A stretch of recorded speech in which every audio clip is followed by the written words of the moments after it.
Welcome to the Business Success Strategies with Adrian McLean. This is a 30-minute interview with successful business people who have been able to achieve amazing results with growing a business. Business Success Strategies is proudly sponsored by The Speaker's Practice and AdrianMcLean.com, helping business owners with marketing and promotions with a specialty with public speaking. Enjoy today's Business Success Strategies interview.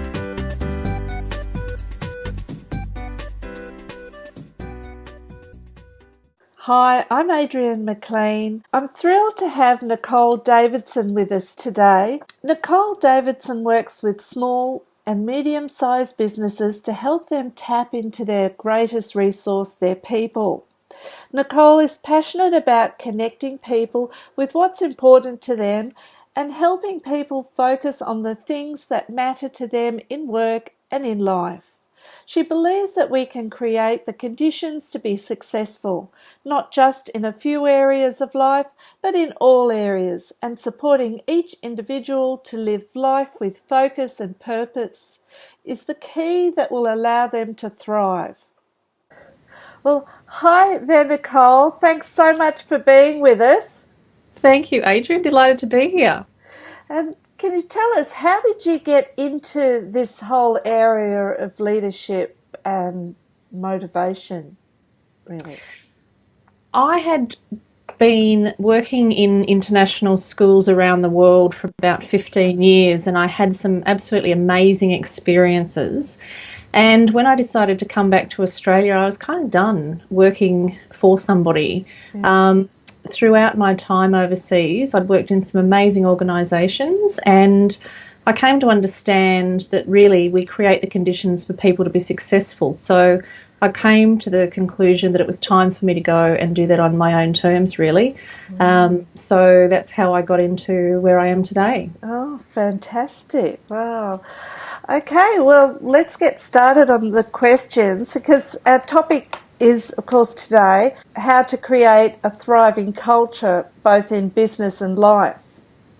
So our first question for today is, from your experience, how motivated are staff in the workplace today? Look, I think staff are, they are motivated, but I think there's a great room for improvement. I believe personally that people want to be successful at what they do.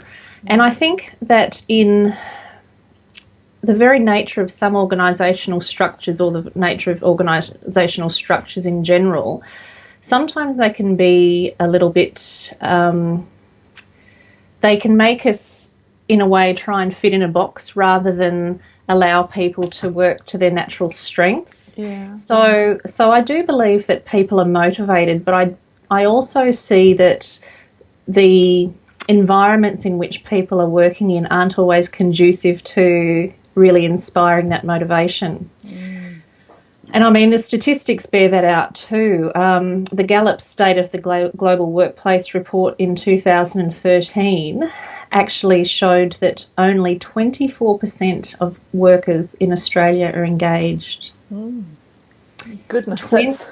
I know, 24%, Adrian, yeah. And 60% are not engaged, and 16% are disengaged, which means that they are probably actually throwing bombs in your organisation, metaphorically, of course. Yeah. But you know, they're not actually serving your organisation at all. And the fact that there are good people in organisations wanting to do a good job suggests to me that there are significant problems, I guess, in organisational cultures that aren't bringing out the best in people. And I think that's a real area for focus. And interestingly enough, the statistics on this aren't moving.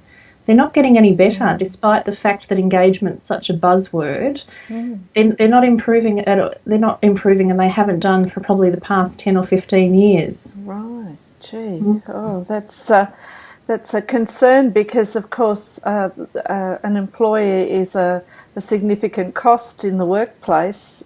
No, that's right. And the interesting thing is, it's quite often not the I would say, the employer who has the power to change a lot of that. I'd say it's up to the employee, I should say.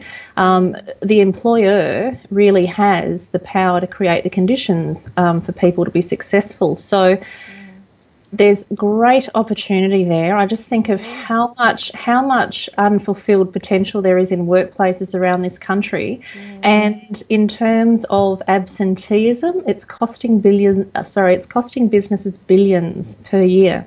Goodness. And you've also got people turning up to work, so they call it presenteeism. So people are at work, but they're not necessarily on task and working to their full potential, which is also costing the business money. You've also got people who are under stress, who are taking stress leave and sick leave, which is costing businesses money. So all of these things really add up to looking at the culture of an organisation and looking at the parts of it that really aren't allowing people to thrive, because I honestly believe that people have the potential to. I believe that people want to. And, you know, in my work in the different organisations I worked with around the world, I just met so many different people from different cultures. The schools that I taught in had on average 50 nationalities. So I've met a lot of people from, you know, different backgrounds, different walks of life. Yes. And there are 4 things that I believe, Adrian, and I believe that we want to feel inspired. We want to feel that we matter. Yes. We want to feel that what we do matters, and we want to be happy. Yes. You know, people don't want to come home from work feeling unfulfilled. So there's a real opportunity out there for us to do something different. Oh, well, it's a very interesting area to work in, and one that you can give so much. Yeah. That's right. So that goes into our second question, what does a highly motivated workplace look like, and what makes it successful? Well, Towers Watson, in their global workforce study of 2014, they also gave some statistics on engagement. And what I particularly like about their study is that they identify engagement that you can measure in 3 areas. And they talk about traditional engagement, which is the employee's willingness to expend discretionary effort on the job, so willing to go above and beyond the call of duty, so to speak, and also enablement, about having the tools, resources and support, typically through direct line supervisors, to do their job effectively, and also energy. So that's about having a work environment that actively supports the physical, emotional and interpersonal well-being. And the reason I like that is because they're all 3 very tangible things that you can focus on. And I can honestly say there was an organisation I worked in for 5 years overseas, and those 3 things were all present, and I thrived. And it was an environment in which everyone could thrive. Wow. So, it was wonderful. Yeah, and it would be very inspiring to work in a workplace like that.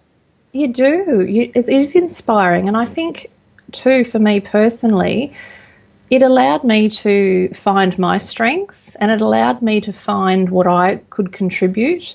You know, quite often in organisations, you sort of asked to fit in a box to fit the organisation, whereas what this particular organisation did was very clear about its values. It was very purpose-driven, so it had a very clear vision. And I mean, there are several other things. But just to, you know, give an indication of what some of those things are, you know, having a clear vision that people are inspired by. As I said, we want to feel inspired. Why are we here if we're not going to feel inspired? Yeah. Nobody wants to. And how long do we spend at work each day, Adrian? Oh, yes. Yeah, you know, 60, somewhere between 40 and 60 hours a week minimum, really. Some people work even longer. That's right. Yeah. And it's a really good part of our lives. And to go to a workplace and not feel that you're able to give your all, I think is actually quite tragic. Yeah. And also working towards a common goal with, you know, everyone in the organisation very clear on what the goal of the organisation is, and also people understanding what their part in achieving that goal is. people want to contribute, people want to give. Yes. And if you can help people understand how they move things towards the whole and that they feel part of something bigger than themselves, I think that's really, really significant for people. Yeah. Well, that goes on to our next question, which is, what does it take to have a prosperous business, workplace and life? Well, I would say if we start with business, I'm going to give you an acronym, and I'm going to explain how that does translate to business, but it can also translate to the different areas of life. And that acronym is thriving, because as I've mentioned before, I truly believe, and I've experienced this myself, that we create the conditions to be successful. So what are those conditions? So if I were to sum them up, the T in thriving stands for trust, and that's about creating a high performance culture based on trust.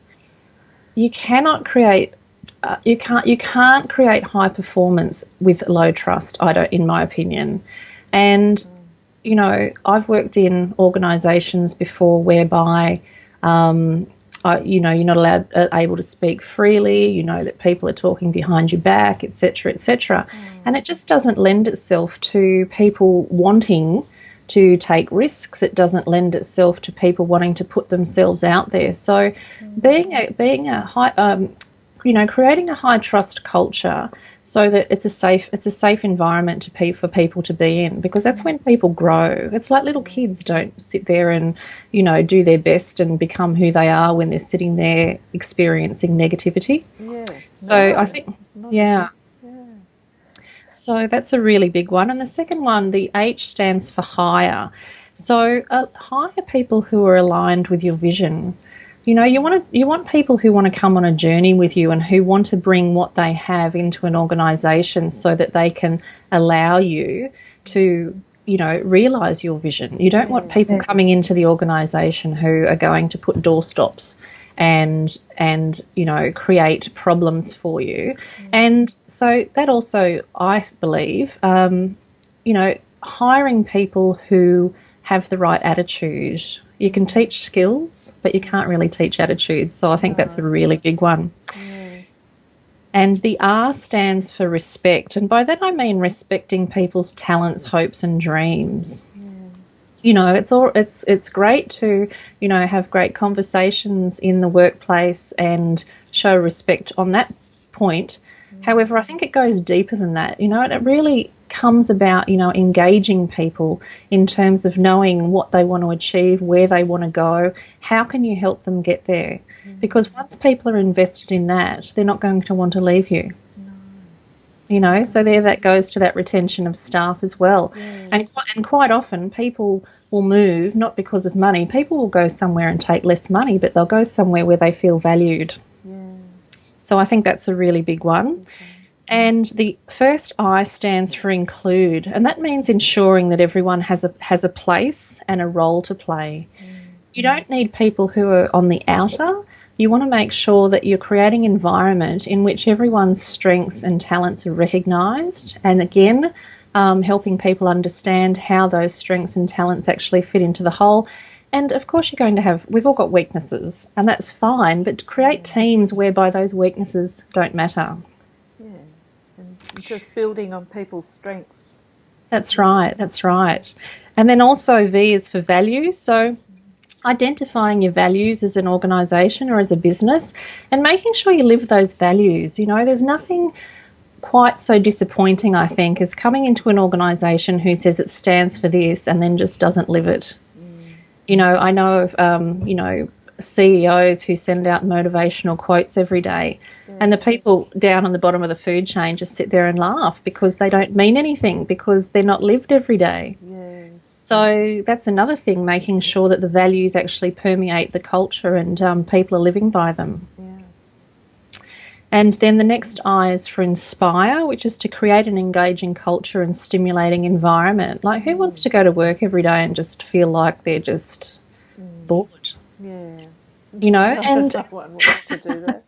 That's right. And look, there are always going to be parts of our job that we don't necessarily enjoy, you know. Yeah. but that's okay. And there are going to be challenges that we face, but make that part of the culture whereby you can make up for those things, but you've got people looking at something bigger so that they can actually see the bigger picture, which is why you need to do those things. Yes.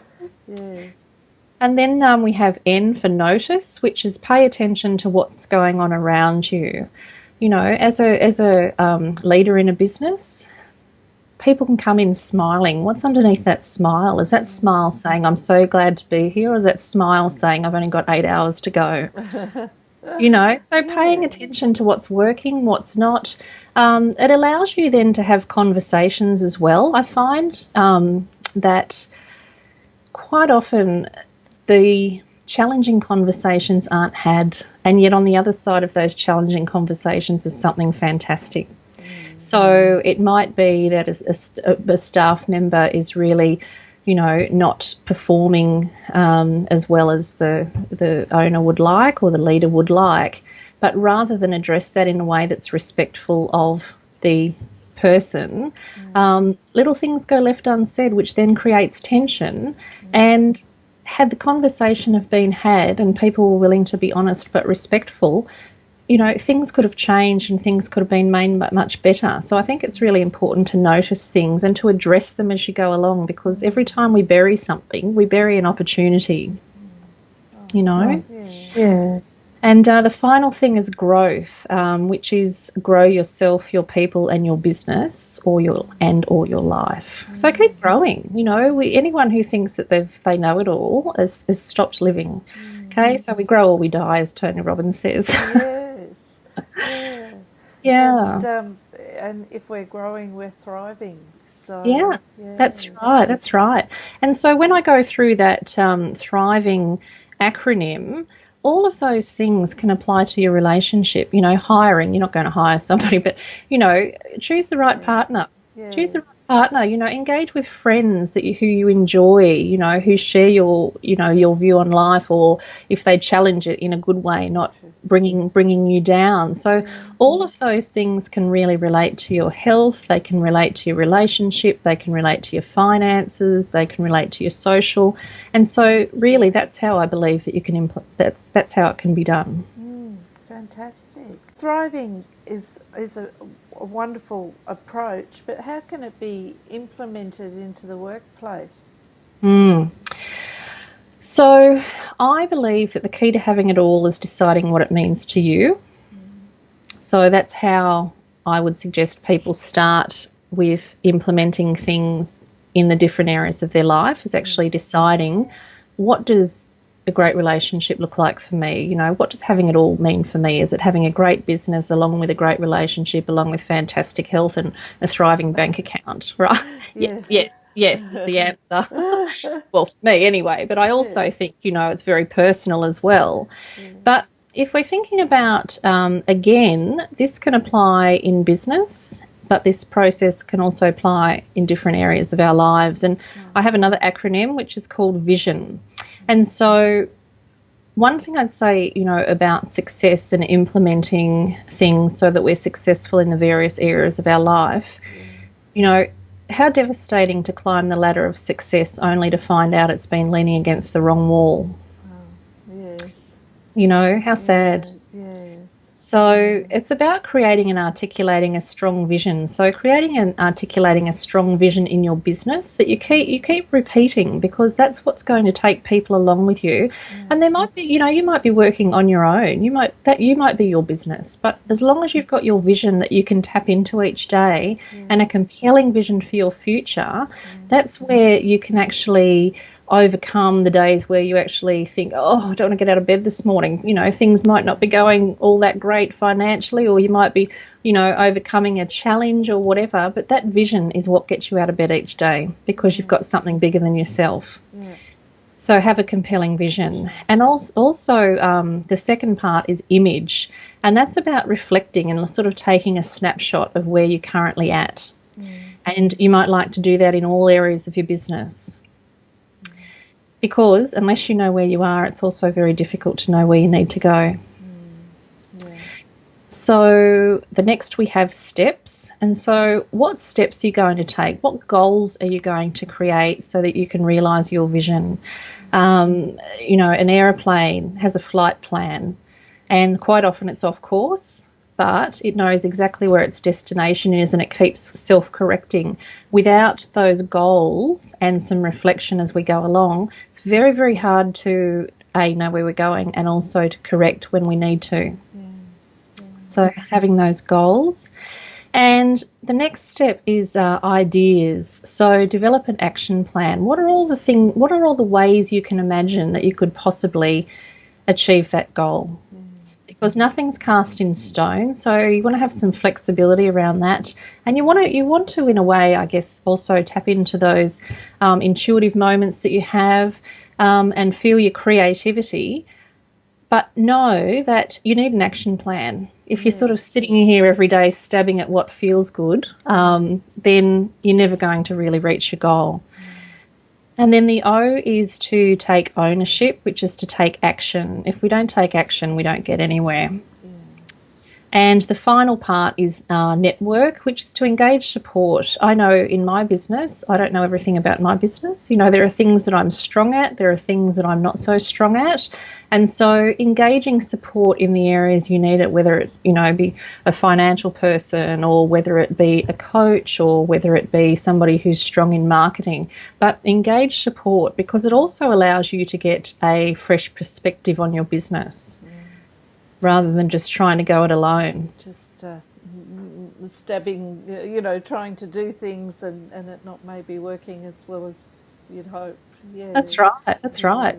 Yeah. That hoping and praying is not really a strategy. No. And I like your approach with self-correcting. So when you if you're reassessing all the time, then you can see if it's working or not working, and then make some adjustments. That's really powerful. Yeah. That's right. And I think that's the difference too, Adrian. Quite often we talk about evaluation, but evaluation comes at the end. We can't wait till the end to figure out how we're going. So that's why that reflection component, and it's daily reflection, that's really, really important. Because then you can make the little corrections that are necessary. Oh, fantastic. Okay, well, our next question is one that I ask all our guests, and that is, what is the strategy that really has helped you grow your business? A strategy that's helping me grow my business is something that I learnt at Business Mastery with Tony Robbins. Now, something that I know that all business owners struggle with is getting caught up in the day-to-day as opposed to looking at your business longer term. Yeah. And it's challenging. It's really challenging. I don't claim it's easy. No. But what I do is I schedule in a 90-minute appointment with me each week. Mm-hmm. And what I do is go through what Tony Robbins identifies as the 7 forces of business mastery. Now, he believes that there's 7, and I'll listen to him because he knows his stuff. Yes. He knows his stuff. And he says they're the 7 parts of any business that have to be consistently managed to consistently grow and succeed. Yeah. And as I said before, we've all got strengths, we've all got blind spots in our business. So to actually have somebody sit there and say, these are the bits you need to look at, I listen. Yeah. So if I can just go through the 7 really quickly. The first one is actually knowing where you really are and create an effective business map. He believes the biggest challenge for business owners is actually not being honest about where they're really at. And, they say that we overestimate what we can do in 1 year and we underestimate what we can do in 10 years. So I think when we tend to, look at our business, doing so not necessarily through numbers or whatever, we can tend to not necessarily see things as they really are. So he also says we shouldn't see it better than it is, but we also shouldn't see it worse than it is. So making sure that we pay attention to those blind spots and knowing who we need to be as a business in the long term is really, really critical. And the second one is strategic innovation. And what he means by that is finding a way to meet your clients' needs better than anyone else. It's competitive out there. Yes. What is it that you offer that is unique to your client, unique to you, that you can consistently refine so that you are meeting the needs of your clients better than anyone else. But he also says some companies innovate so often that they put themselves out of business because they're not strategic about it. Oh, gosh. So that thing of, having a 90-minute time to think about that every 7 weeks, every 8 weeks is great. Yes. And the third force is world-class strategic marketing, and that just basically means having a process that gets a mass number of people want to do business with you. Yeah. The ideal client you want to seek you out. Yeah. And he refers to it as value-added marketing.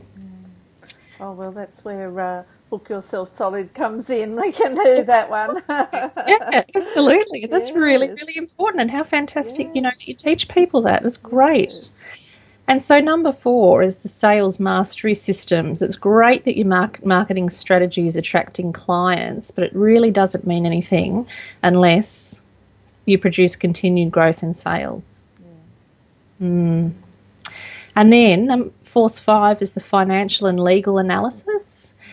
If you aren't able to understand and analyse the financial condition of your business on an ongoing basis, it's like being a pilot of a plane who doesn't know how to read the gauges. No, that's fine when the weather's fine and it's a clear blue sky, but when the fog comes in and you've got to rely on those gauges, then you're in trouble. And there's a great saying, and I remember hearing this at Business Mastery, and it was kind of like this, dagger through my heart, and it's like, what we don't measure, we don't manage. So it's huge. It's huge. Yeah. And it's also quite confronting too, Sometimes you think you're doing better than you are. You sit there and go, oh, okay. But it's great, though, because then once again you have the capacity to do something about it. It puts you in control. Yes.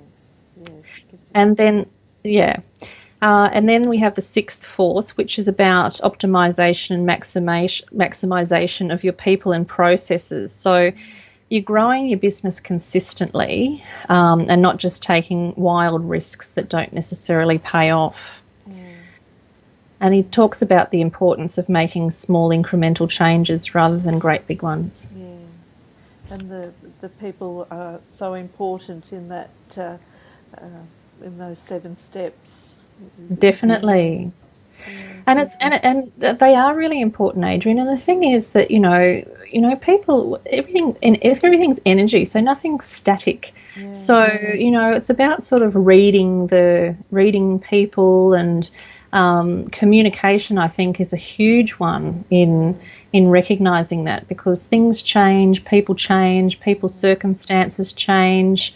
So communication, I think, is integral to making sure that that's all okay. Yeah.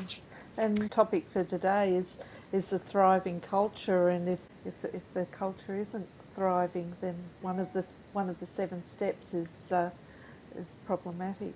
So that's absolutely true. That is so true. Which then comes into, actually, that's very interesting you say that, because that comes into the 7th force, which is creating raving fan customers and culture. Now, we quite often hear, creating raving fan customers, but you have to create a raving fan base in your organisation first. Yes.